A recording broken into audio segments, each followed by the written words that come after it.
broad stripes and bright stars through the perilous fight. Oh, the ramparts we watched were so gallantly streaming, and the rackets regular, the bombs bursting in air, gave proof through the night that our flag was still there. Oh, say does that star-spangled banner yet wave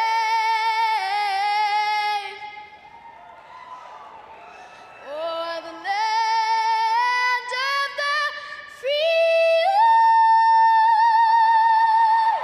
and the home of the brave.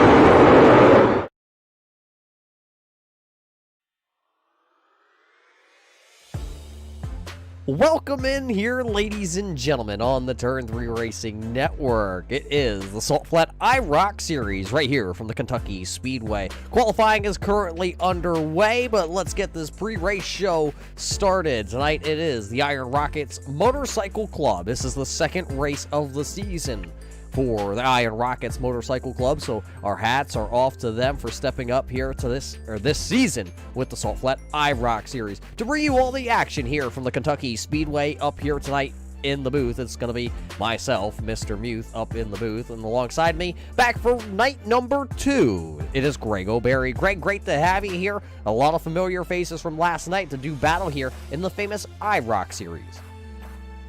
Yeah, it's good to be back. It's like a pretty good crew. I think we've got 22, 23 drivers here for tonight. It'll be a good show. Get to see the big pack running around like kind of like restrictor plate racing in the other cars. It'll be fun to watch. We didn't get to see any pack racing last night when the Draft Top Progression Series was at the Bristol Motor Speedway, but what a great race that was. It came right down to the wire. But tonight, we talk about the wire. Some of the most famous things happen in Kentucky. The Kentucky Derby, the Kentucky NASCAR race, the Kentucky Xfinity race, and well, now we're going to add to it the race here for the IROC series, which is round number 9 this season. Can somebody else break into the record book? We have Jordan Smith, one of those Rookie of the Years. He has notched himself a couple wins this season. Quincy Atkins, another last lap pass at, I believe it was Kansas, to put himself into the record book. Cole Day has knocked down a couple this season, Josiah Millen and Cody Levitt. So 5 drivers have taken a checkered flag this season. Who will be the next driver? Well, could it be the man who has the fast time right now, Cody Levitt? We're throwing up at the top of the board here. That is your current qualifying laps here tonight at the Kentucky Speedway. Now, Greg, you touched on it. Pack racing here tonight. What is that going to entail with these cars? You're going to see 2 wide, sometimes 3 wide for the majority of the pack. You know, you'll have a few guys that'll go back to the back and pull the old Dale Jarrett modus operandi, so to speak, of going to hang out at the back of the pack and save his stuff for the end of the race. But you'll see 2 wide, 3 wide, and maybe even somebody get crazy and make it 4 wide. You'll see a big pack because these cars they don't have the power to separate themselves. They all get wound up. It's pretty much wide open the whole way around. It'll be a pretty good show. A couple weeks ago when we were at the Kansas Speedway, if I remember right, it was the driver of the 22 of Shane Mullins that was able to take it 3 wide and hang it up there and make up a ton of ground. So we will possibly see Shane Mullins go straight to the top of the rail boards here tonight. We're just going to have to take a little peek in just a little bit. Qualifying looks like they have wrapped up here tonight. Cody Levitt, Jeff Bergner, Randy Johnson, who literally has no practice laps tonight. He just came in this lobby as we were coming into qualifying, hopped right in that number 12 for the No Doubt Racing team, and qualifies third because it looks like everybody has qualified tonight. Ira Kohlhaas is sitting there fourth. and Jordan Smith is sitting there in the 5th position. At the tail of the field, who just showed up here, Quincy Atkins looks like he was outqualified by Timmy Valenzuela, and Michael Bromley also is currently the 22nd place driver here in a qualifying session. Just about 2 seconds left here tonight before we head into our starting lineup, and when we get to that, it will be brought to us by Coffee and Comics. There you see it. The checker flag is officially waving. That means we are getting ready to take to the grid for the first time here tonight. Let's take you down and check out the Coffex and Comic starting lineup. This is how they will line up tonight for 70 laps here in round number 9. Cody Levitt's going to take the pole once again here in that 38 Deeper Darker Dew machine. Starting to his outside, driver of the number 21. It's the Midnight Runners, number 21 of Jeff Bergner. It's the number 12. It's the No Doubt Racing UPS driver that drove the Dickens off the big brown truck here tonight. He will start in the 3rd position. That is Randy Johnson. IROC Kohlhaas out of Western Tennessee's got that number 29 scheduled to roll off into the 4th position. The number 5, the wily rookie of Jordan Smith. He'll start 5th tonight. Brennan Crossland out of the Crossland Racing 97 stables. He is back in action here. He has an off night from his activities that he does on Wednesday, so he'll start 6th. Starting in the 7th position, out of Ohio, driving the Deeper Darker Dew, number 88, a previous champion with the IROC series. This is Jamie Leach. Starting at his outside, the retired driver out of Georgia, driving the 84 machine. This is Lynn McNeese. Starting 9th here tonight, he is safe down in Florida, race fans. It's the Coast to Almost Coast, number 26 of Darrell Clauter. Starting to his outside, in the 10th position and rounding out the top 10, driver of the 37, it is Cole Day. Starting in the 11th position, it's the driver, Mr. Blinky McBlinkerson, the 62, the Coast to Almost Coast driver is Colton Farrow. Starting to his outside, in the 12th position, hailing out of Topton, Pennsylvania, driving the Jordan Hen Racing Keystone Motorsports number 40, it is Josiah Millen. Starting into the 13th position here tonight, it's the BeastRacing.com number 08 out of Puerto Rico. He just received his package from the Turn 3 Racing Network the other day. It is Orlando Rivera driving the BeastRacing.com 08 into the 13th position. Driver out of Ohio driving the number 22. It is Shane Wild Mullins. He'll start 14th here tonight. 15th on the grid, the Keystone Motorsports driver, the number 31 out of Topton, Pennsylvania also. This is Donald Bennett. Starting in the 16th position, it is Vols Nation, the No Doubt Racing Rowdy Energy, number 98 of racing Jason Dobbs. Starting 17th, out of Utah, it's the Raise Energy Drink 04 of Danny Valenzuela. To his outside, it's the Zombie Bear out of Virginia, the 48 of Todd Poston. He'll start 18th. 19th and 20th, it's going to be Jeff Mathis, Timmy Valenzuela, and it's going to be Quincy Atkins out of South Carolina, and Michael Bromley rounding out the 22-car field. Looks like Timmy Valenzuela is going to be a scratch here tonight, so he will not take the green flag, as we are pending 70 laps, going to be the distance to go. As the iRacing Pace truck is down and away, we will go green flag racing this time at the line. The Gibson AC and refrigerant green flag is out. We are racing in round number 9 here for the Salt Flat IROC Series, presented by Iron Rockets Motorcycle Club. You called it, Jeff, Mullins in the 22 went straight to the outside, and he's already taken him 3 wide. Ducks down into the high lane, about the 4th car back. But Cody Levitt and Randy has kind of set sail here coming off of turn 2.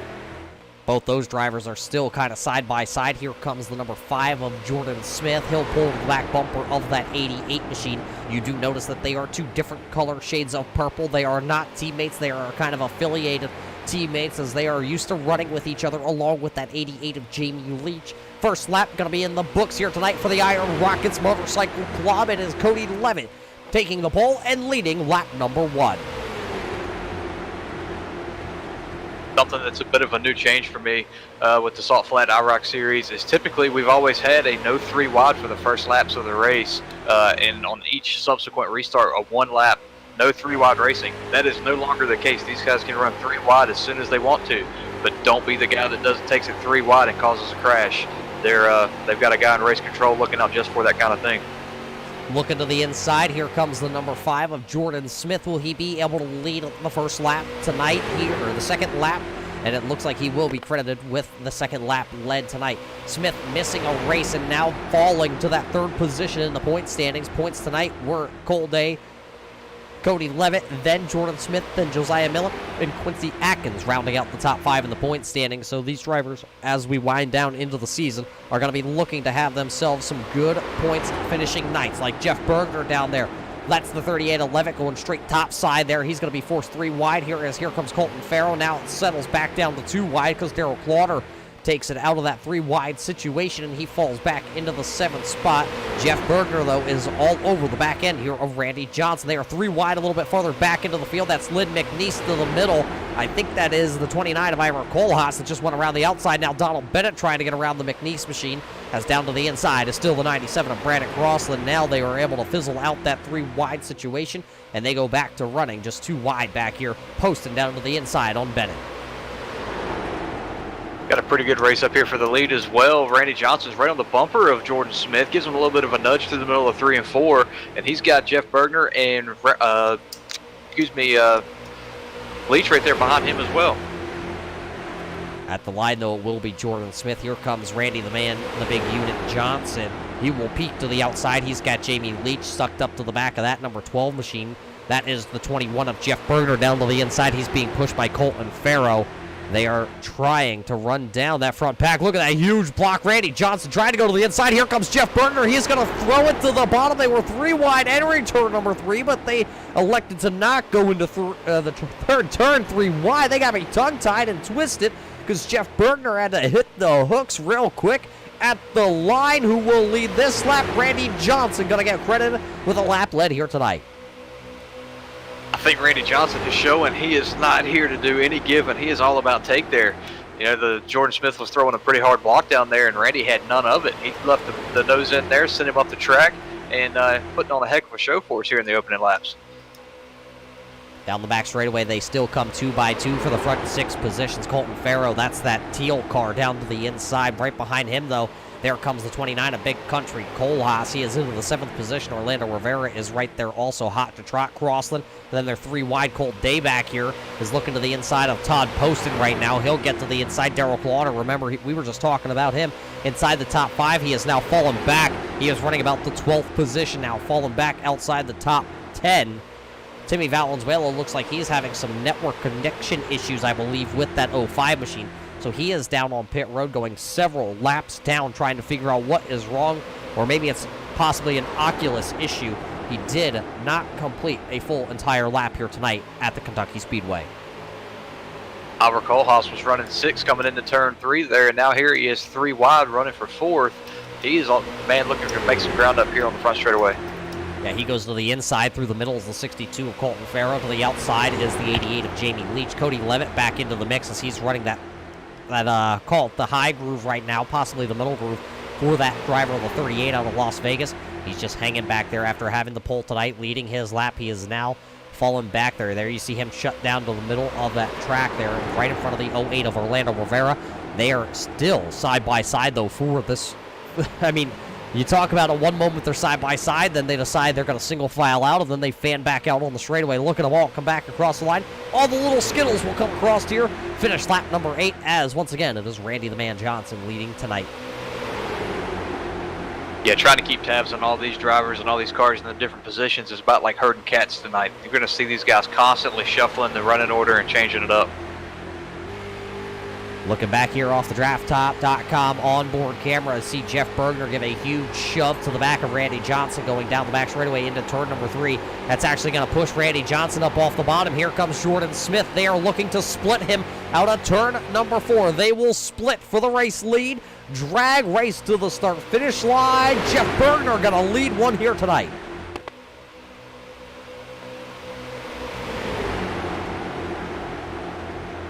Kohlhaas was a little sideways down there on that apron that time going into turn number 1, but he is one of the bigger movers and jumpers and shakers here tonight. He fell back on the initial start. Now he's back. Oh, got Jeff Bergner sideways down the back straightaway. He tried to give him a huge run. Kohlhaas had to lift out of it. Now Jordan Smith's going to tag the back bumper of that 21. He's going to tag it again in the middle of the corner. He's going to move Jeff Bergner up just a little bit, but not good enough to squeeze through. Jordan Smith going to get pinned in because here comes Colton Farrow. He is boxed in now to that bottom groove. Man, these guys put on a heck of a show. These cars, They're not the most powerful, not the fastest, but they do provide some really great racing to get to sit here and watch. They definitely are not the sturdiest machines, but they can certainly take a good old beating and banging. Timmy Valenzuela has completed a couple laps, but he is back down on the pit road. Jordan Smith still trying to get down there. Look at Jeff Bergner hook that yellow line and then drift up. Cole Day's down there now. Cole Day has moved himself up into that sixth, now fifth position here on lap number 11. Coming to complete it, Jeff Bergner going to lead a lap. Orlando Rivera with a huge slide through the tri-oval here tonight. There is Jason Dobbs down to the inside. Rivera's in the middle, and Levitt is sitting to the outside lane. 3 wide about mid-pack back, battling just outside the top 10. Down the back straightaway they go. 2 by 2 by 2 by 3. Now 3 wide. Here comes Cole Haas to the inside of Jeff Bergner.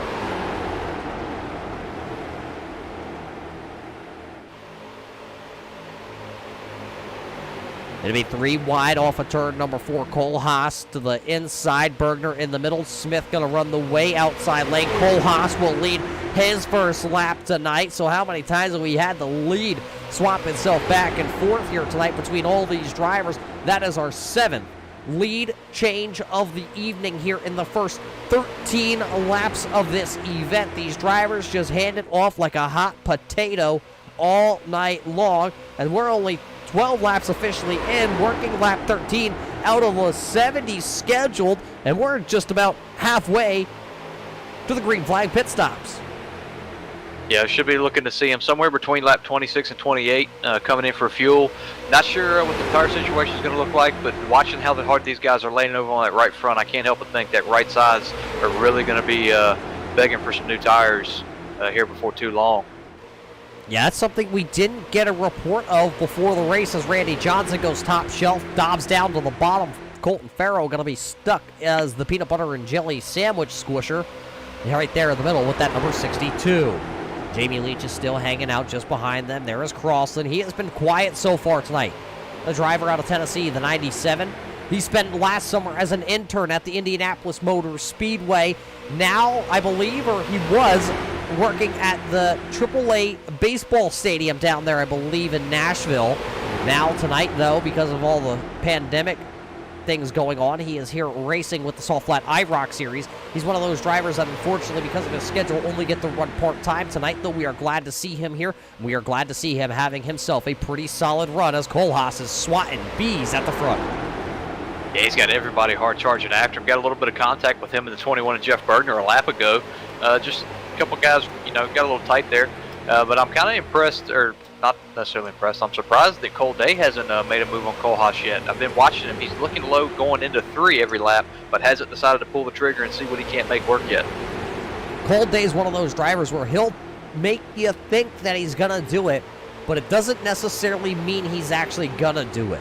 Makes you think it, makes you make the mistake, and then he will be the driver that takes advantage of that, and now he's going to peek through the middle here. He's got Todd Poston right on the back bumper of him, and then it's Dobbs and Crossland, the rest of the drivers down on the bottom. Look at it.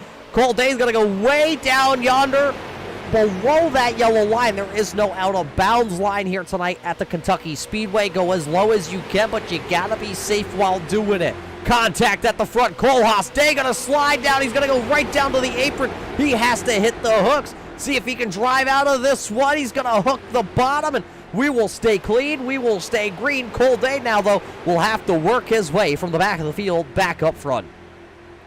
Veteran move there by Cole Day. You saw him as soon as he got knocked down on the apron. Instead of trying to fight it and drive through the corner, he locked it down, got on the brakes, slowed down, and made the corner. Less experienced guys that you see so often, they try to drive through it and end up causing a huge crash. Cole knows it's early in the race. Save the car now, live to fight another day. Yeah, his teammate, though, going to lead that time by at the line. Jordan Smith will lead that lap with Colton Farrow's help just behind him. So we'll see if we can make it to these green flag pit cycles here tonight. Just about, call it 6, 7, possibly 10 laps, depending on your strategy. And we talk about this every week, Greg. Probably one of the best things we love about these IROC-themed races that we have here on Wednesday night on the Turn 3 Racing Network. Strategy.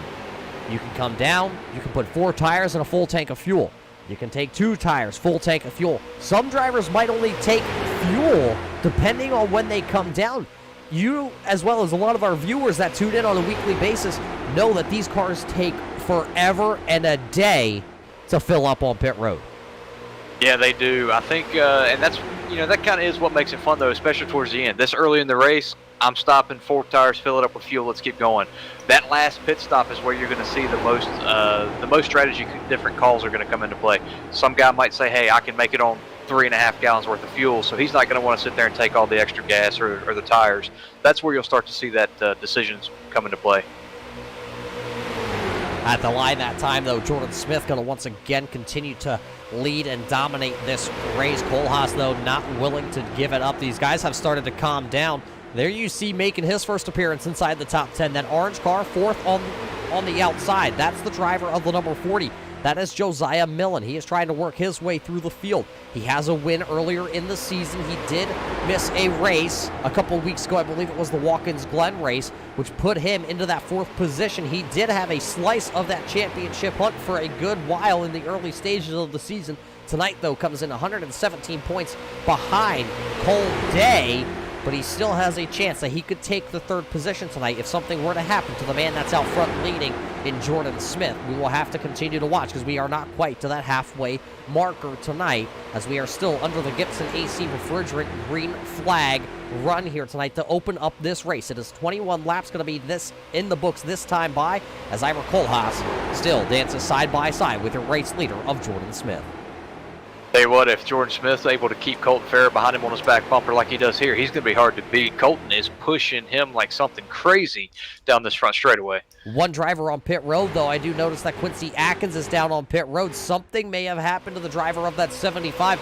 He has been down on pit road for a little while. We must have missed it. 9 laps he has now been on pit road with that 75 Atkins Motorsports entry. So the night that maybe could have been another win for him will go to the wayside here, because unless something crazy happens here tonight, I don't think, with being 9 laps down, pending the 10th lap here, he'll be able to get all those back. Yeah, I think that's pretty well going to end his night, and that's unfortunate. As soon as you said Quincy was on pit road, the first thought came to my mind was, hey, that's the guy that likes to roll it on the strategy. Let's see what kind of games he's trying to play, but unfortunately that's not the case. It's not going to be the case here as we go back on board with our race leader of Jordan Smith. Watching back through the field, you notice everybody that was 2 and 3 wide there for a very long time now goes, oh, big bump there from Kohlhaas. That's actually going to move Smith right back up to the outside lane. They have decided to ease it up a little bit, but look at them go into the corner. Contact with your race leader. Race leader Jordan Smith is going to go around. Caution flag out here tonight at the Kentucky Speedway. As you see, the number 5 of Jordan Smith turned around down here in turns 3 and 4 as they were racing for the race lead. So that'll bring out the first caution flag tonight. We'll take the look back here in just a moment to see what happened to Jordan Smith. We were riding on board when that happened. Let's go ahead and cue that up for all you race fans. Watch it back. There you see Jordan Smith going to come down, and he comes down onto Ira Kohlhaas, and then he gets a huge bump in the rear end there from the 62, and boy, did Millen just decide to yank the wheel right. Smith doesn't hit anything. He's going to be all right, so he should be able to just tag the rear of the field here. He will come down pit road, though, and put 4 tires on that machine. Let's go on board here. Ride it with Josiah Millen on our turn 3 onboard camera. You see Millen out of the gas, and whoa, he was actually in a slide when he passed Jordan Smith. Yeah, to me that looked like the result of old tires. Ira being down on the bottom for so long, running as hard as he was burning those tires up, running that low groove. In the past few laps I saw he would slide up a little bit, and he was starting to ease his way up when he'd come in through turning 3 and 4 especially. And then Jordan there just came down, thinking, hey, maybe he'll hold it this time, or maybe he wasn't, aware that that's what Ira was having issues with. But no fault of anybody. It's one of those racing deals, but that's what old tires is going to do to you. So all these drivers will come down pit road here. They will put 4 tires on, and they will pack it full of racing fuel here tonight. This is the first yellow flag. This is the first time these drivers have been down on pit road. We were looking at possibly 4 laps till we hit that green flag marker, anytime from the 25 to possibly 30, 31 laps. A lot of these drivers said they might be able to stretch it, so now we're going to have to wait and see as who will win the race off pit road. Here comes Todd Post, and there you see that red machine followed by, I believe that's Dobbs. First one out of pit road, though, will be IROC Kohlhaas. Then it will be Poston, Dobbs, Crossland, Leach, Farrow, McNeese, Johnson, Millen, and the 10th person coming out, that was Cody Levitt. So there's your top 10 out of pit road. IROC Kohlhaas, Todd Poston, and Jason Dobbs will be your front three drivers when we go back racing here in just a couple of moments. But while we have this second race, fans, let's thank you all tonight here for tuning in on the Turn 3 Racing Network. Without all you fans tuning in here tonight, well, we would be pretty much bored out here, out of our mind. Just kidding. Great racing. We're never bored when the IROCs hit the track. But we do really got to thank everybody for tuning in here tonight on the Turn 3 Racing Network to watch some of the great racing action presented by the Iron Rockets Motorcycle Club here for the Salt Flat IROC Series. If it's your first time tuning in on the Turn 3 Racing Network, we appreciate it. Hit that subscribe button. Hit the little bell. Get the notification. Anytime we do go live, we bring you racing action from, well, the Kentucky Speedway right here with the IROC Series, all the way to dirt track racing, to super speedway racing. We even dabble into a little bit of those road course. We do have a special event coming up in just a couple of weeks here on the Turn 3 Racing Network. And while we have time, let's pay that bill, and we'll be right back here to the Kentucky Speedway.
The most realistic online racing sim ever made.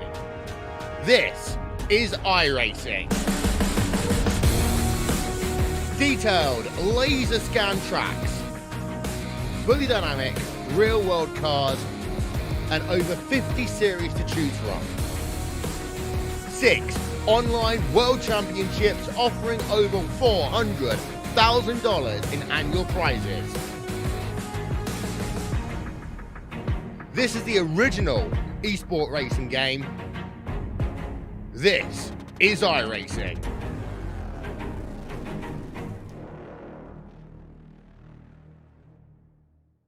Simulated racing can be awesome, but it can also be kind of a free-for-all. Interestingly, auto racing faced the same problem in its earlier days. Whether it was on the back roads, the beaches, or the city streets, the racing was always fun.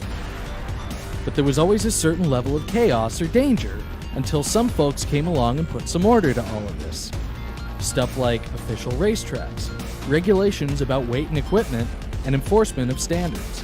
That's what gave us high-speed excitement, fast-paced action, and photo finishes. That's when racing became racing.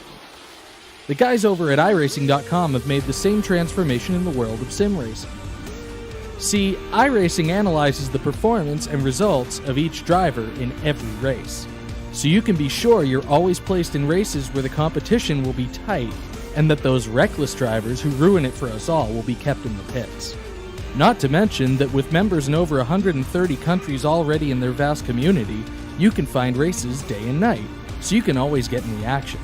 You can even join a league of your favorite series and work your way up to one of 7 world championships offering over $500,000 in prize money. And since updates are always automatic, you don't have to worry about software and can focus on the track. Zip up your fire suit and check out iRacing.com.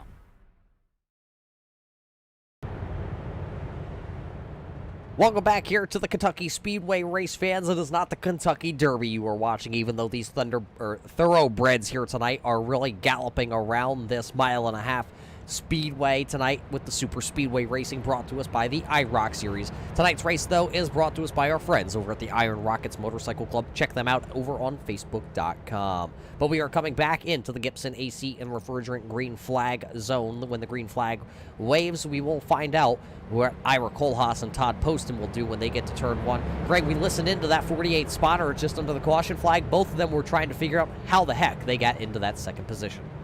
Yeah, I think he paid somebody off to sandbag pit road a little bit, but Kohlhaas didn't sandbag in this start coming off of turn 4. He got a huge jump. Yeah, Gibson and AC Refrigerant green flag comes back out, and Kohlhaas hits the gas, and he says, I'll see you down in turn 1. But just because Kohlhaas got that huge jump, though, does not mean he's going to be able to run away and hide with this. These cars, we talked about it, the pack racing, we've seen it all night long. There you see it. Dobbs is coming right back to the bumper of that 29. Poston is hanging right there onto the outside also. Here comes Dobbs. He will fake to the right or the left-hand side down the back straightaway. He will jump to the inside in turn number 3. Here comes racing Jason Dobbs out of the No Doubt Racing stables for the race lead. Didn't quite get that arc what he needed when he tried to come make that turn into turn 3. Pushed up in the center, and that's going to buy not only Kohlhaas but also Todd Poston a little bit of real estate here to try to make it back 3 wide at the line. And they are 3 wide at the line. Now they're 3 wide battling for that second position. Kohlhaas to the top shelf. Poston in the middle. Crossland down low. Here comes Randy Johnson. Here comes Jamie Leach. Here comes, is that Colton Farrow still battling back? Look at Lynn McNeese. He's making the charge in that 10th position. On the outside, he's got Josiah Millen wound up behind him. They're trying to make up some hay. But, man, the man out front eating up that hay right now is Jason Racing Dobbs. Jennings for 6. They got 2 of the Tennessee drivers right now. Nose to tail coming across the line. It'll be Dobbs once again leading with another Tennessee driver to the outside. So there's 3 Tennessee drivers inside that top 4. Looking at the 62 machine of Colton Farrow, he's got a little bit of front end damage there. I don't know if that might be from pushing Jordan Smith earlier in the race or something else may have happened we didn't pick up, but he does have some front end damage. You and I both know, as we look onto that front nose, you can see a little bit of a crinkle on the right front there. You do see the separation, and it's how it kind of sloped down on the left side. You know that the damage model here for these street stocks rebadged as IROCs really does not make a difference here tonight. These drivers will still be able to draft, still be able to turn left, smash the gas, and go fast here tonight, no matter how much damage is done to that front nose. Unless there's engine damage, that would be another story, but Colton Farrow looks like he's still got a lot of ponies left under the hood of that 62. Yeah, he does. Looking at Jamie Leach, he was trying to ride the high side there. Looked like the Kyle Larson line coming through 1 and 2. His teammate thought about going up there to give him some help, and Cody Levitt, but Cody's going to go back down to the bottom. They're looking to try to split Colton here for that next position. And you talk about that Kyle Larson kid. He's coming to Pennsylvania this week, Greg, to run a Lucas Oil late model. Pretty excited to see that. You haven't heard, I'd like to say we haven't heard much of Larson since his departure from NASCAR, but let's face it, I think every day that kid is in victory lane anymore. I will tell you this, I nothing to do with that. I've just never truly been a Kyle Larson fan, but I have not watched more clips and highlights of dirt track as much as I have since he's went back to running dirt cars. That dude can wheel it. Yeah, he wheels it just as much as the man that's out front here, but he is going to be put 3 wide because here comes Crossland. The Tennessee T is wild here tonight because they got him stacked up 3 wide coming across the line with 3 Tennessee drivers. You got the Crossland machine to the bottom. Now they're 4 wide racing for second position. You got Johnson down low, Dobbs in the middle along with Poston. Kohlhaas was going around the outside. They settle it back into just the 3 wide formation for that 3rd position. Now look at them all fan out down the back straightaway here, headed to turn number 3. Contact. Poston gonna go sideways. Caution flag gonna come out. They are gonna scramble. Mess down here in turn number 3. Poston gonna do his best kick flip imitation. And I just heard it over the radio. Todd Poston said, knew that was coming. Huge crash. That's going to take out several guys. I think there's going to be multiple here. We'll see in the replay once the truck gets that wound up for us. But I think there's going to be several guys that are going to be putting it on the trailer after that one. So it's all going to start at the front of the field here. Todd Poston was involved in it. Let's see. The truck says Todd Poston. Let's go back. There you see the contact with Dobbs. Farrell right on the back bumper there of that 48. Farrell going to get involved. McNeese, Rivera, the 22 of Mullins. There is I believe that's actually Millen up against the outside. And, oh, Cold Day also flipping towards the back of the field. I think he got on the hooks too hard, and he wound up playing his best turtle impression. Let's watch it back here. And let's see, I believe we can go on board. There you see Colton Farrow. He gets tapped, and around he went. Mullen's pretty tore up with his nose clip, too. Colton Farrow just holds the brakes until he sees clear track behind him, and then he started to hit the gas and roll away. See if we can go back one more time here and get that queued up for you, race fans. Let's go over top here tonight with the drafttop.com camera high above the sky tonight. Oh, Cold Day actually got a little bit of help from the 31 of Donald Bennett. That's what spun Cold Day around. And, man, just a lazy spin. That was like a half-kick flip for Cold Day, but he's going to have to take the tow back to pit road. I think the car is going to still be drivable, but they're going to have to pull it back to pit road and then see where they will wind up here tonight.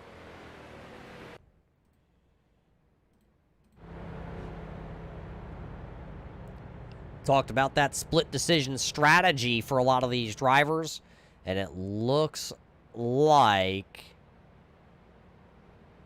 Orlando Rivera, Michael Bromley actually will stay out here as they don't think that they're at their pit window yet. Everybody else at least came down. It looks like Crossland came down for just some fuel, Johnson just some fuel, and then everybody else behind them maybe some tires and fuel. Yeah, it's not a bad call for those guys to stay out there. Nobody can make it from here. You know, if they got the absolute best fuel economy, they're still going to be 4 to 5 laps short. I don't see anybody being able to do it from here, especially on tires. And Bromley looks like he's actually going to come on. Actually, both of them. Well, never mind. These guys are joking us all out. But I don't think that's a bad call for either one of those guys to want to stay out there. Just a little bit of an update. I just heard over from race control that the 48 of Todd Poston was going to be the one receiving the EOL for causing that accident there. That's unfortunate for Todd as Orlando Rivera leads the lap, and then he brings down the BeastRacing.com 08 entry, so he will make his pit stop. And, well, since he is the man of the hour, what do you say we just go ahead and talk to the driver of that 48? He's back out on track. Todd, you got a copy. It's Muth and O'Berry up here in the booth. Oh, yeah, I got you. Oh, yeah, just a little bit, eh? Oh, just a little bit. Well, tell us from your point of view out there, Todd, what just happened as you guys were 3 and 4 wide for a couple laps there on that restart. Not too sure there. Not sure that I actually caused that caution, but I'll take it. So now this 48 machine is going to have to start at the back of the field, as I did hear the officials call for the 48 to the rear. How is this 48 going to come back through as you started back into the 18th position and had worked your way into the top 5? Should be okay. The car rolled over with that random rollover, but it was only about 45 seconds worth of damage. So what you're saying is the turtle is back. Exactly, the turtle is back. Well, Todd, try and keep the 48 pointed in the right direction and on all 4 wheels here. We don't want to see you get yourself another concussion. We know how you are injury prone, but see if you can get that car back to the front here tonight. Well, we're definitely going to try. There you heard it from the driver out of the NSRA Super Speedway stables. Todd Poston now will restart tail end of the longest line, and that's probably going to be about the 18th, 19th position when we do go back to the green flag racing here tonight at Kentucky. Kentucky, Kansas, all the same at the end. 1.5 miles with a K on the front end of it. It's close enough, right? Right. They're only about 1,000 miles apart. Don't worry about that part. That's irrelevant at this point, even though we're racing under the lights here tonight. But take a peek at it, though, Greg. This top driver of Croston, will he be able to hang on with the older tire? Actually, he pitted, so that I was actually just getting ready to say, you know, they have shot my idea of strategy all to pieces.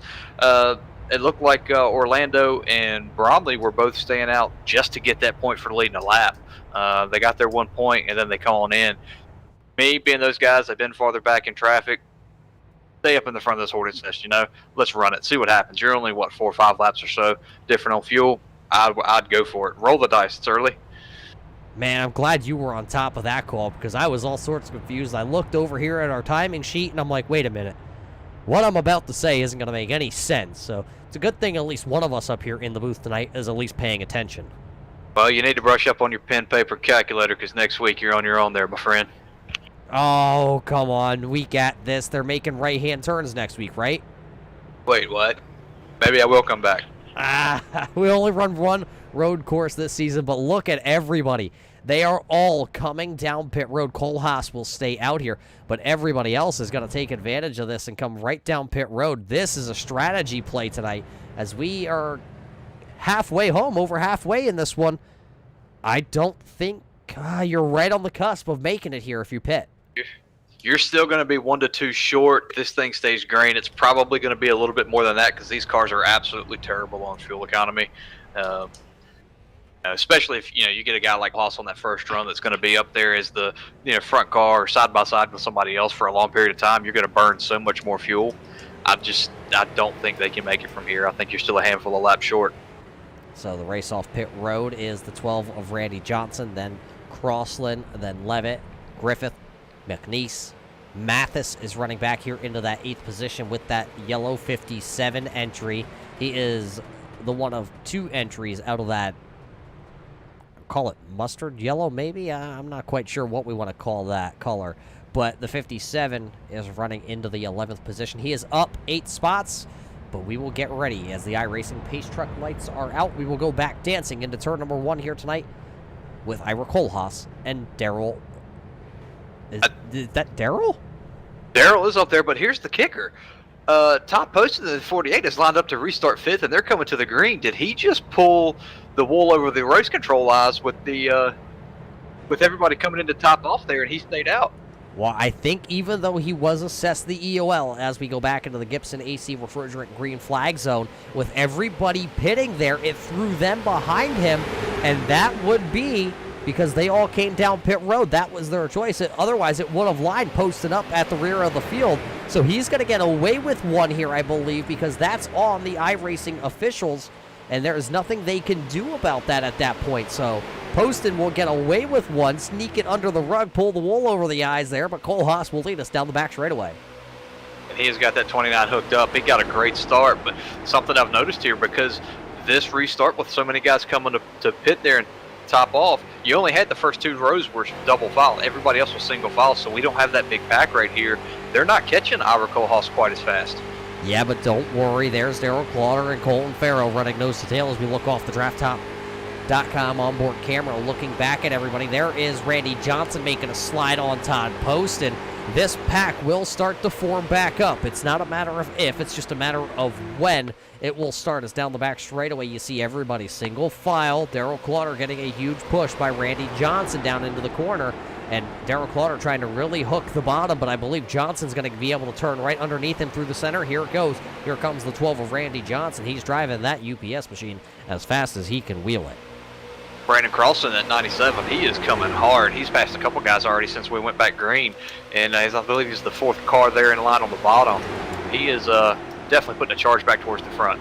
Yeah, that driver out of Tennessee, we've said it multiple times. I just saw earlier tonight, Crossan posted on his social media page that the Nashville Fairgrounds is coming. And, well, race fans, yes, it is. The Nashville Fairgrounds is coming to the iRacing.com platform, and I don't think there's anybody that's been waiting for it longer than Crossland, and his wish will now become a reality, and he'll be able to race like some of his favorite drivers at the fairgrounds. But at the front of the field, battle for the race lead. It's Ira Kohlhaas to the outside, and he's got the 2 teal colors machines, the Almost Coast Racers. They are down there running that bottom groove. Colton Farrow, oh, big wiggle for Daryl Clauder down on the bottom. Yeah, Clauder's not quite able to hang on to it and stay on the bumper of his teammate there and push as well, but Randy Johnson goes down there, and he's going to try to push the 62 right on by Ira Kohlhaas as they go into 3 and try to take over the lead. That'll leave Kohlhaas to the outside of Johnson, but will Kohlhaas have the momentum to the outside? Big Country digging as hard as he can. Johnson going to make it 3 wide, possibly at the start-finish line. Colton Farrow will lead again.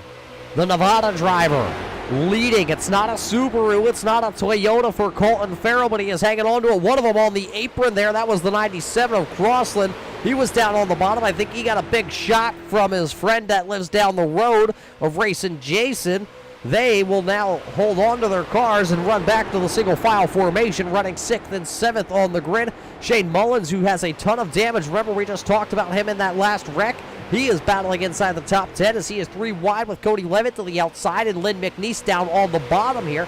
26 laps to go. This time by one of them going to explode the motor. Shane Mullins going to explode the motor on the 22. He's down onto the apron trying to get her wound up, and he will try to limp the 22 back to pit road. His night just went up in smoke. We talked about the damage on these cars. You know, body damage is one thing, but that engine, she just can't hold it when she's running 310 degrees on that water. So an unfortunate night for Shane Mullins out of Ohio. Makes a limited number of starts here into the IROC series. He will go home. It looks like running into the 19th position. We'll see if he can limp it back around here, but back to the front.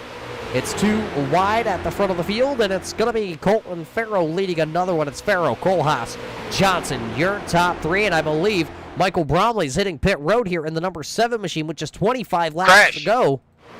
48 of Todd Poston and Jason Dobbs get turned around there in the middle of 1 and 2. They both go down onto the apron. The green stays out, and we're still racing. Well, that's unfortunate for those 2 drivers as we do stay green flag racing here. Let's see if we can catch it back. We might be able to catch that wreck here. I believe the truck says we have it queued up. Let's go back and watch this. That is definitely not what we were looking for on our replay. There we go. Now we have the replay queued up from the truck, and there you see the 48 of Poston. He dives it down into the corner. Oh, the big wiggle from Darrell Clonner. Poston and Clonner get together. Then Dobbs was there, and they both went sideways. Both of them hung on to it, but they are going to lose a ton of positions, a ton of ground here. Let's go back live here to where your race leaders are, because it is still Farrow, Kohlhaas, and Johnson, though, at the front. You mentioned Michael Bromley came down pit road, and he's just coming off. I believe he's going to cycle around to being the first car a lap down. But if this thing stays green, he's in the catbird seat. He's got all the fuel he needs. He's going to be the guy looking to come out of here smelling like roses. Well, we will find out here as the laps continue to click down. I don't know that he's going to have to worry about it, though, as hard as these guys are racing up here at the front end. It's going to be a miracle if we can make it back here green. And I got a couple guys calling in now. Danny Valenzuela in the 04 is going to be headed for pit road. McNeese trying to make his presence known here at the front of the field as we wait to see if the 04 of Valenzuela, he does peel off the turn 3 and 4.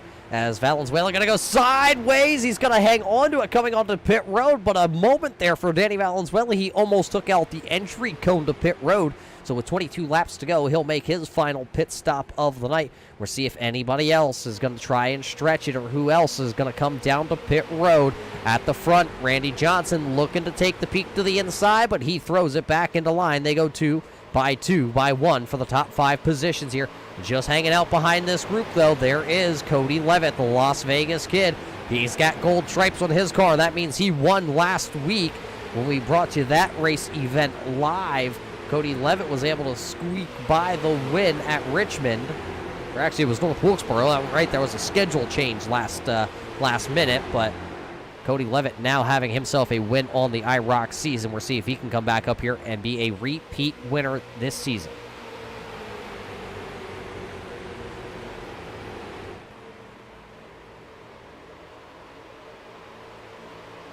Nothing happening or changed at the front of the field. It's still Colton Farrell with Big Country Kohlhaas to the outside. Lynn McNeese, though, is really wanting to bring his car as they are 3 wide. Randy Johnson going to get credited with leading that lap at the front of the field. They will go 3 wide into turn number 1. And Johnson's going to hold the bottom, putting Farrow in the middle with Ira Kohlhaas to the outside. I'm noticing, though, Greg, I don't know if you've noticed it, as your race leaders up here mix it up, running 6th and 7th. That's Clonner and Levitt. They are just hanging there. They're not trying to catch this lead pack. If they wanted to go up here and tussle with these boys as hard as they're racing, they could. They're just sitting back there. I don't blame them. You know, you see these guys up here swatting bees and bouncing off of each other. I don't want to hang back a little bit too. You know, let these guys, if they're going to crash themselves. Leave me out of it. Well, you never know what's going to happen because we are under the 20 to go here tonight in round number 9, which is presented tonight by the Iron Rockets Motorcycle Club. Who will win here tonight at Kentucky? Which one of these drivers have the thoroughbred up up under the hood as they are 3 wide again. We know these 3 have some ponies under these bonnets tonight. They might have the horses under the hood, but only one of them's got any help coming from behind. Randy Johnson with Brandon Crossing behind him. He's going to be the guy that's going to pull it ahead and probably end up leading this lap here. Surging ahead through the middle was Colton Farrell, but Randy Johnson will lead that lap. Somebody's motor sounded like it just let go here. I don't see anybody down off the pace. Actually, it looks like that might be Cole Day, as the driver of that 37 machine is coasting. It looks like he just tried to come back out onto the raceway, but he will expire the motor in that 37 as your race leaders go by him. Cole Day was trying to possibly pick up 5 laps for that 37 machine, but it does not look like that will happen. He'll pull it down onto the apron as we stay green flag, and look at that contact. It is a contact sport here tonight at Kentucky for the race lead. We talked about Darrell Calder hanging back a few minutes ago. He has now pulled himself up to make him the 6th man in this fight for the lead. When you know Colton Farrell is happy to see him, he wants his teammate up here to give him some help, give him somebody else he can really depend on up there. Cody Levitt has really dropped off the pace. You can tell he is trying to save. As he's also having a little bit of network connection issues, it looks like. He is back off Jeff Mathis. Levitt, who was just running up into that 7th position, is now back into the 13th running spot. So that's going to tell you that these drivers possibly will not be able to make it. We do have 2 groups here. Let's see if we can go high above with our blimp camera and see. Oh, look at Kohlhaas down on the bottom. He got squeezed out by Crossland. You got force down there. These guys are starting to get pretty feisty up here for the front end. We talked about being short on fuel or right on the number. I don't know how far these guys are going to want to push it, but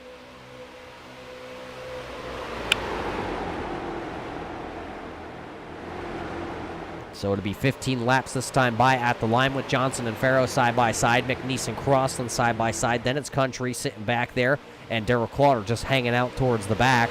That is your top 6 drivers, a little bit of a breakaway. Then it's Jeff Bergner back here, and you see they're 3 wide because there's the BeastRacing.com entry, the 08 of Orlando Rivera. So it's Bergner, Poston, Rivera, Leach, Bennett, Mathis, and Levitt all back here. So that's 7th through 13th, and then Jordan Smith is leading another pack of cars. That's Smith, Dobbs, and Millen. Those are your final 14th, 15th, and 16th place drivers on the lead lap here tonight.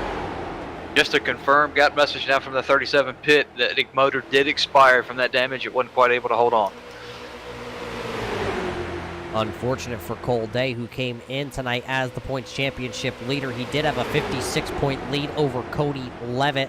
So with that 56-point lead, he still will leave here tonight out of the Kentucky Speedway as your points championship leader.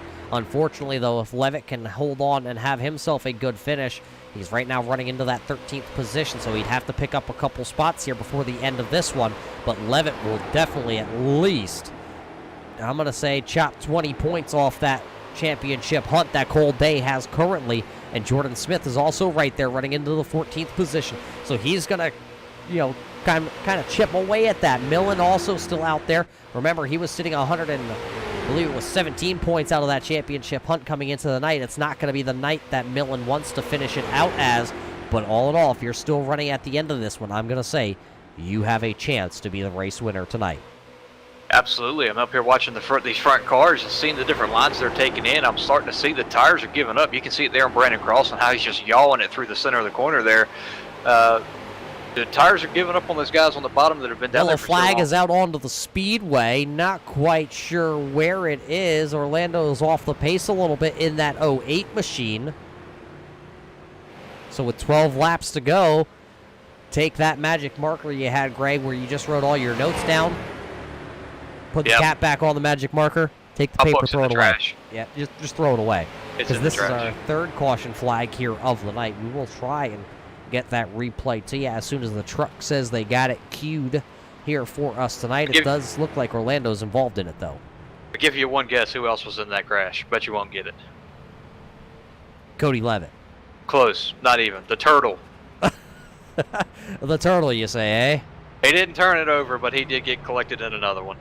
Well, let's go back here and watch the Turn 3 Racing replay. See if we can get it. Oh, right there it is. Poston, Leach, and Rivera And you know what the good thing is about that? Orlando Rivera just showed some great driving ability. He just spun that machine around, and it just kept on going. That's not what we're trying to show here, truck. The truck's not cooperating with us. Let's just put it this way. I'll tell you who else cooperating and trying to give us a good show. We got a couple of the leaders. It was a split decision. Looking at 6 guys decided to stay out here. 2 of them had already pit, so I guess we're only going to have 4 guys on the lead lap staying out. They're going to try to roll the dice here. So you just watch that replay back, though. But yes, Colton Farrow will stay out. Brandon Crossland, Lynn McNeese, and Cody Levitt. Remember, Levitt was trying to save some fuel there during that run, so I think he may have finally saved enough on that 38 machine, and now he is going to risk it for the biscuit. We're going to find out if tires really mean a whole lot here tonight, or if it's just all about the fuel mileage. It'll be Farrow, Crossland, McNeese, Levitt, and then Randy Johnson will be the first driver off of pit road with that number 12 machine. Believe Danny Valenzuela will get the wave around here, and actually Michael Bromley has already gotten it. Valenzuela is going to be the first car lap down as we go back green.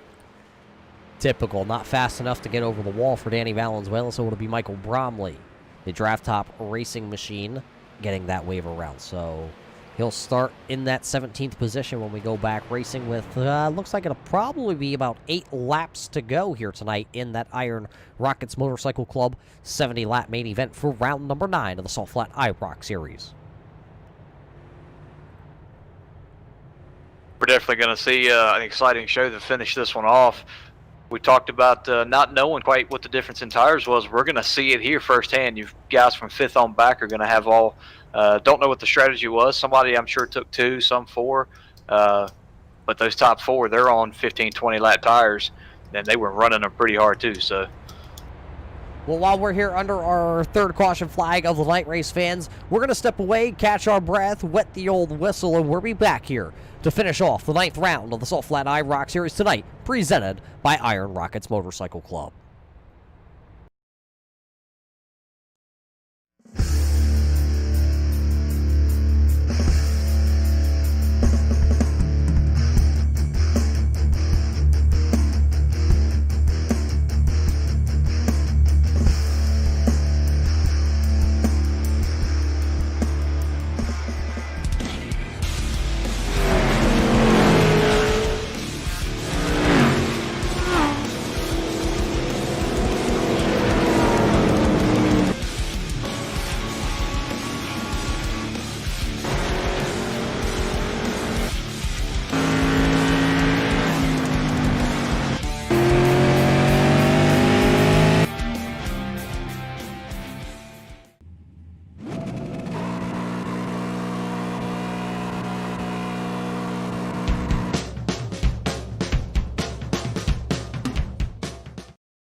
Simulated racing can be awesome, but it can also be kind of a free-for-all. Interestingly, auto racing faced the same problem in its earlier days. Whether it was on the back roads, the beaches, or the city streets, the racing was always fun. But there was always a certain level of chaos or danger, until some folks came along and put some order to all of this. Stuff like official racetracks, regulations about weight and equipment, and enforcement of standards. That's what gave us high-speed excitement, fast-paced action, and photo finishes. That's when racing became racing. The guys over at iRacing.com have made the same transformation in the world of sim racing. See, iRacing analyzes the performance and results of each driver in every race, so you can be sure you're always placed in races where the competition will be tight, and that those reckless drivers who ruin it for us all will be kept in the pits. Not to mention that with members in over 130 countries already in their vast community, you can find races day and night, so you can always get in the action. You can even join a league of your favorite series, and work your way up to one of 7 world championships, offering over $500,000 in prize money. And since updates are always automatic, you don't have to worry about software and can focus on the track. Zip up your fire suit and check out iRacing.com. Assist to the front bumper, and he hits him again now.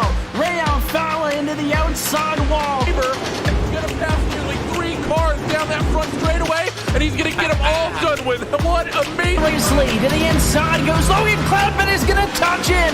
Pit press. Saved it. What a save. Look to the outside, and Cronkite goes off. De Jong into second place. Going for the switchback. Oh, pinpoint driving. It's howling down to the inside. I trying this contact though. Slide left of the racetrack. Chris Benner drives it back down underneath, and he takes that second spot right back. Joker goes to Garrett Lowe. Garrett Lowe should take victory with all that contact. He's going to try and make the move around the outside the parabolica. That's not going to work, but he's going to try and get the cut back here. Get the run out the parabolica. That's beautifully done there. Makashube, there's a little bit of door banging as well.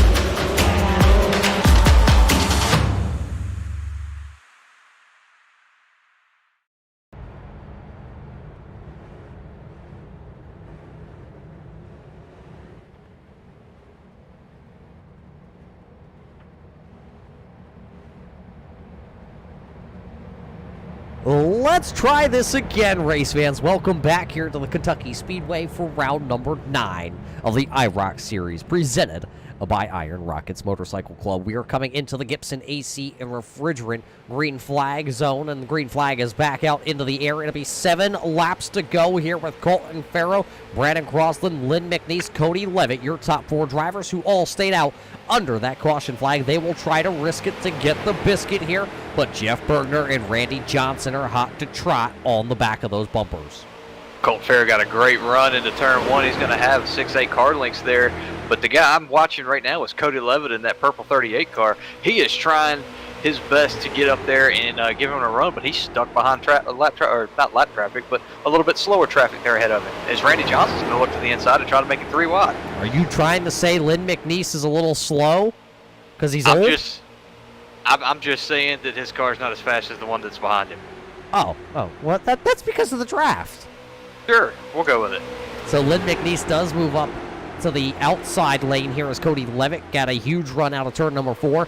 And now Johnson will look to the inside of Lynn McNeese. Nobody is up to the top shelf right now helping out the Georgia driver, who is making a huge move to the outside. That was Jordan Smith, but here comes Cody Levitt. He's going to dive to the bottom, door bang into turn number 3. Colton Farrow, Cody Levitt, side by side, swapping paint from the purple machine. Now he's going to get a huge bump from Randy Johnson. They're going to go 3 wide, still rubbing at the line. It'll be Levitt with just 5 laps to go here. The race lead is heated up. The gloves have officially come off here tonight at the Kentucky Derby.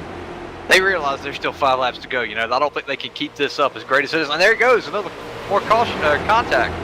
Oh, Colton Farrow going to chase it all the way up the track there with the door bang from Randy Johnson. Colton Farrow going to have to lift, and it just kills the momentum on the 62 machine. He's going to fall back all the way to about the 8th, 9th, possibly the 10th position by the time that is all settled out. Randy Johnson going to set Cody Levitt up here out of turn 4. Johnson is sideways, almost to the back bumper once again of Cody Levitt at the line. It'll be 4 laps to go. Cody Levitt continuing to lead with Randy Johnson right behind him, and Brandon Crossland, Jordan Smith, Josiah Millen rounding out the top 5.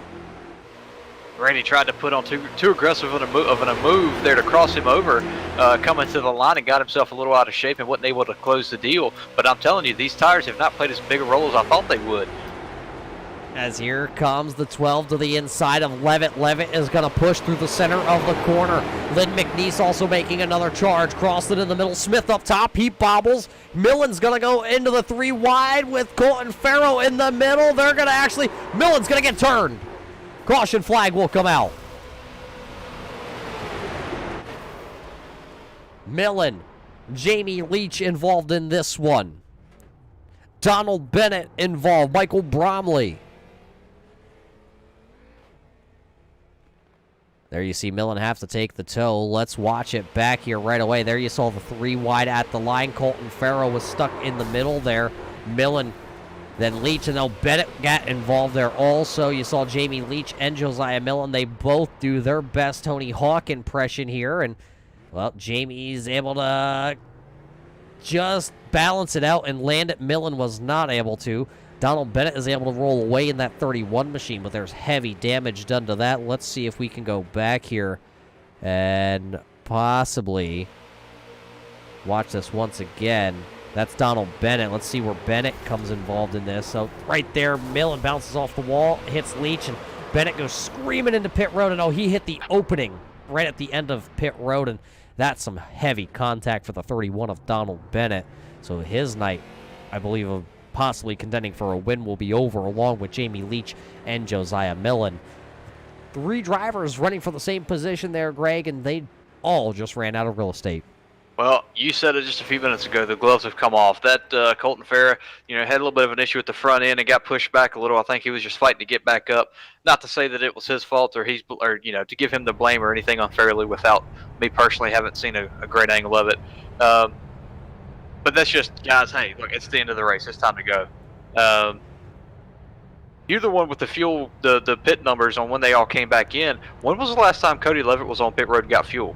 Cody Levitt last time came down pit road on lap 38, along with Lynn McNeese, and Jordan Smith was also down on pit road at that time. So those 3 drivers have been out there for a lot of laps on this fuel, and this is going to go to overtime, and I'm just being told the EOL penalty will go to the driver of the 62 of Colton Farrow, so he will tag the rear of the field here on this restart. So going from contention to win it to now a lot of ground with not a lot of time. So now we're going to have to see just how much fuel was Cody able to save there. He's at 32. This will be coming to 33 laps on a tank of fuel, and we were all told 26 to 28. So a couple cautions in there have helped him out for sure, but I don't know that he's been able to save, at this point, what are we talking, 4, but he's still got to run 2 more laps under green. He's going to need some bully old, who was it, Dave Marcus that filled the fuel rails, the frame rails up with fuel? That never happened. I don't know what you're talking about. Yeah, okay. But I do know Harry Hogg one time put some really nice, specially staggered tires on a machine and told somebody to go to the outside. Hey, you know what? It's been holding on the outside tonight. Why not? So Randy Johnson, Cody Levitt, Brandon Crossland, Lynn McNeese, Jordan Smith, Jeff Bergner, and the man racing Jason Griffith Dobbs, one of the fan favorites here on the IROC circuit. The man out of Tennessee. There you see his picture at, I don't even know what stadium that is because it's the Tennessee Volunteers. Yep, moving on. Big country. Is it Neyland? It's either Neyland Stadium or like South Central Junior High. Oh, it might be the junior high one. You know what? I get mistaken occasionally. I think that's what it is. I think it's the junior high, and it's a baseball field, a basketball court, and I think they run track all at the same place. And I think field hockey is played out in the outfield. Yeah, that's it. It's an odd combination, but for some reason it works and everybody loves it. But, Cole Haas is there 8th, 9th is Rivera, and 10th is Todd Post, and Jeff Mathis is actually sitting there 11th. It's been a very quiet night for the driver out of Florida. He is one of those Rookie of the Year candidates, is Jeff Mathis, and tonight he's just sitting there hovering around that top 10 all night long. He hasn't really made his charge to the front. Tonight he needed to pick up a little bit, I'm going to say a little bit of points because he is a little bit down on that running order. It was 10th for Jeff Mathis coming into tonight. He was 145 points out of the championship hunt, but being 10th in your rookie year, especially with a stacked field like they have here in the IROC Series, that's not bad. Yeah, he's doing pretty good there, running 10th in this field. But if he wants to gain any more points tonight, he's going to have his hands full. That guy right ahead of him, he's going to top post in that 48. He's going to give him all he wants to have here. Yeah, especially Orlando Rivera. You just look at the drivers that are ahead of Jeff Mathis right now with Poston, Rivera, Cole Haas, and Bergner and Dobbs, and it's just such a stacked field. I mean, how do you pick one driver out of this whole entire lineup to go ahead and win? You really just can't. I don't know if you're looking, Greg, but Dobbs is doing a multitask right now. He's out there in chat plus driving this machine. That's a scary, scary, scary thing. I think he said he's in the junior high parking lot, actually, racing tonight. That's where he's racing from, off a hotspot. That makes so much more sense now. Crazy to think about it. The man is multi-talented. He called me the other day via Facebook Live or whatever that was, FaceTime, and he was actually driving his vehicle. I think that's outlawed in Tennessee now. If it's not, it should be, especially for him. I think it was outlawed because of Dobbs. I could be wrong and maybe not reading the rules right, because let's just face it, I am terrible at reading the rules, especially the green-white checker situation here. Let's throw that timing and scoring back up for all you race fans to find out where your favorite driver is currently running. There you see Johnson and Levitt and Crossland are your top three. We knew that already. Let's drop it down on the right-hand side. You can actually see the biggest gains of the race here tonight. Your biggest mover so far, he's sitting back into that 7th position we just talked about him, the driver of the 98 out of Tennessee. That is racing Jason Dobbs. The biggest dropper through the field, well, you pick it. Is it Cole Day or is it Jamie Leach? They're both down 10 positions, and looks like their nights are completely over. So we're shaping up here. I think we're coming to one to go right here. This is going to be very interesting. So we've got the second-year guy, Randy Johnson, is going to start on the lead. He's got plenty of fuel, fresher tires, no practice laps. Came in, ran 1 lap for qualifying, and he's been up front all night. Then you've got the veteran that's been in the IROC series for several seasons now, won last week, old tires, saved the fuel. These guys have tried to be as polar opposite as they can, and they're starting side by side with 2 laps to go. Well, you never know what you're going to see when you come out on Wednesday night to watch the Salt Flat IROC series. So I hope, race fans, you have your popcorn put down aside of you, because it is going to get wild here at the end of this one. Put your soda pops down, your adult beverages that we know you're drinking topless here tonight.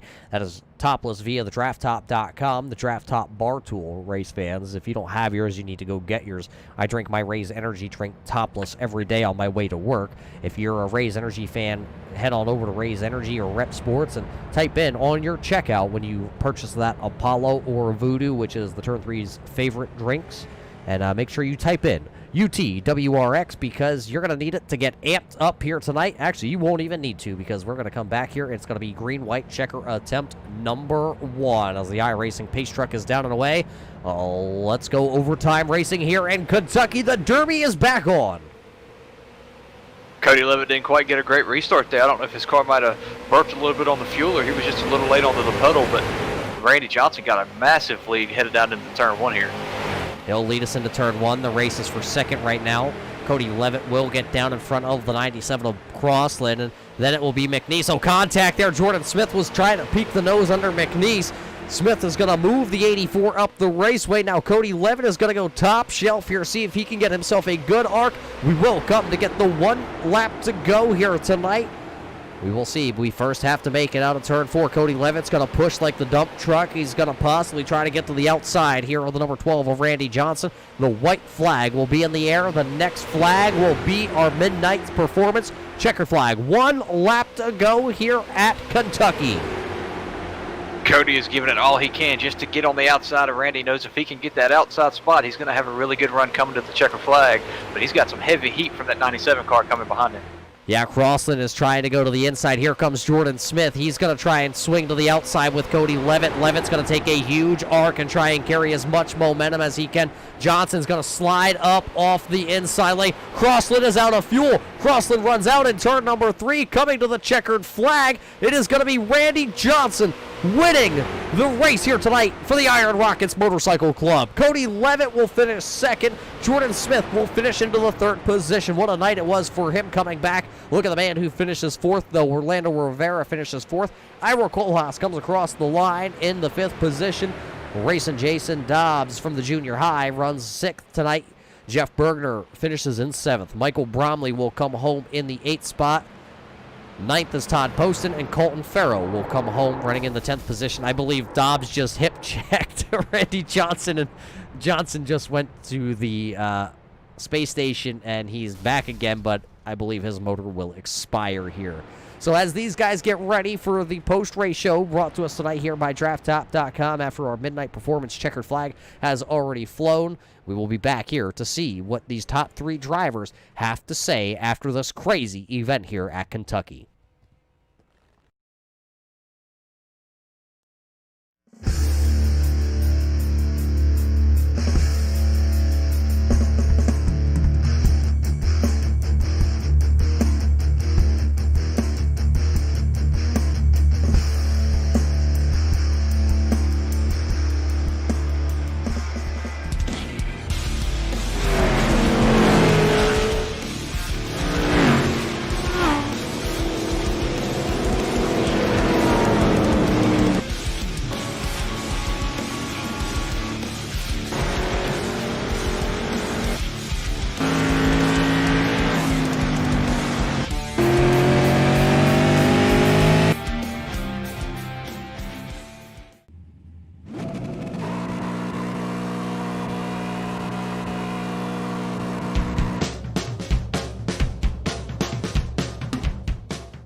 Welcome back to the Kentucky Derby here tonight at the Kentucky Speedway for round number 9 here for the Salt Flat IROC Series, presented tonight by the Iron Rockets Motorcycle Club. Race fans, we just had an amazing race here at Kentucky for 70 laps. Oh, cross that out. We went overtime racing to get you a winner here tonight.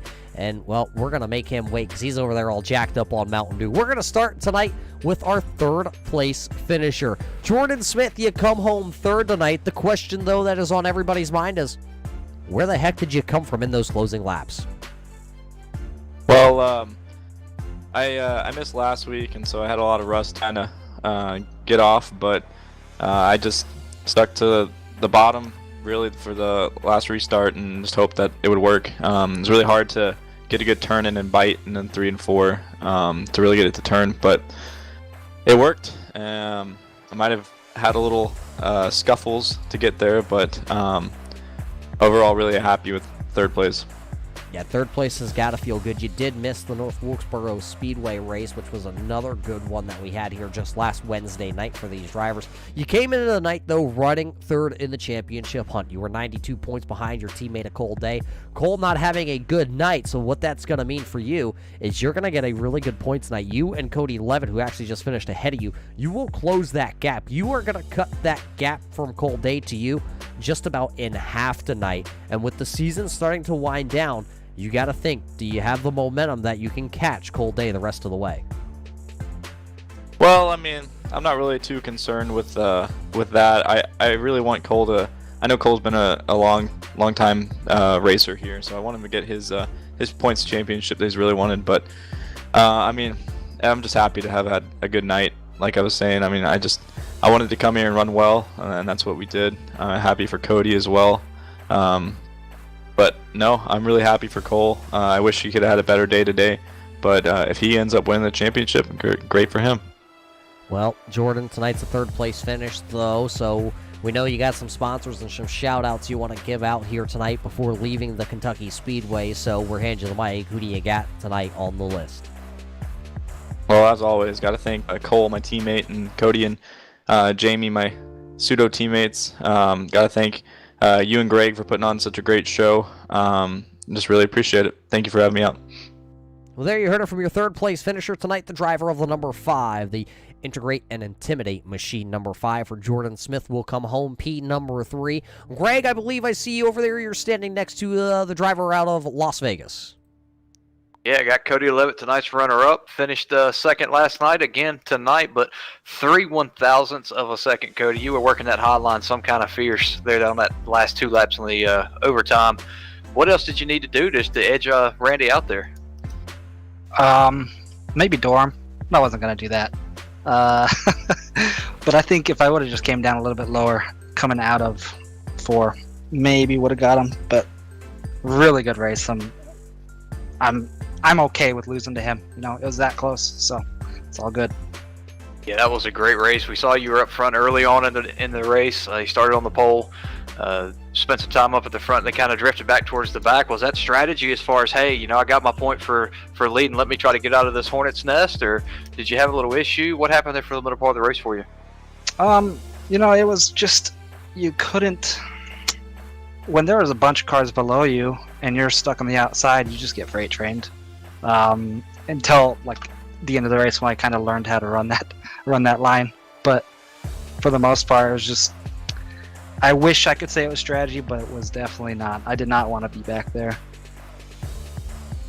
Yeah, well, you made it work out for you there at the end, but the most impressive thing, I think, that 3/1000ths of a second, that's pretty cool. But you made this thing run. Everybody told us 26, 28 laps on fuel, and I think you ran close to 35 on that last run. Had some caution laps in there to help. How in the world did you make that fuel last as long as you did?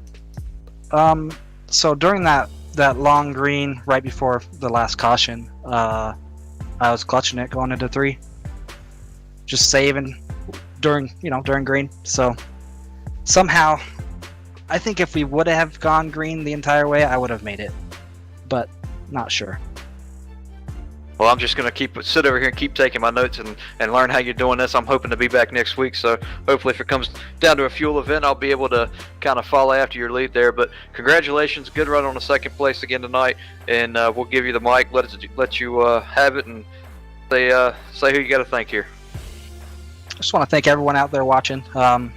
This is a fun league to run in. I'm sure it's fun to watch as well. I mean, it's fun when I watch it as well. So thank my family for supporting me. Thank you guys for broadcasting, and I can't wait to see you out on the racetrack.